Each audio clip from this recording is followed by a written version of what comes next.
Cockroach जनता पार्टीची जोरदार चर्चा आहे। कॉकरोच जनता पार्टीचं कॉकरोच जनता पार्टीचं पुढचं आंदोलन हे पुण्यामध्ये होणार आहे आणि त्याच पार्श्वभूमीवर देशामध्ये आता आणखी एक राजकीय पक्ष येऊ घातलाय।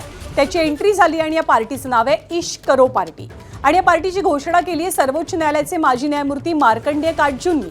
या पार्टीचा हेतूही त्यांनी स्पष्ट केला आहे। भारतातली बेरोजगारी, गरिबी, कुपोषण आणि सामाजिक असमानता या प्रश्नांवरती प्रेमानंच तोडगा निघू शकतो असं मत काटजूंचं आहे।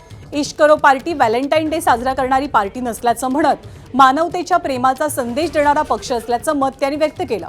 विशेष म्हणजे महुआ मोइत्रा यांनीही इश्क करो पार्टी जॉईन करण्याचं त्यांनी आमंत्रण दिलंय। दरम्यान काटजू यांनी कॉकरोच जनता पार्टी आणि अभिजित दिपके यांच्यावर टीकास्त्र डागलंय।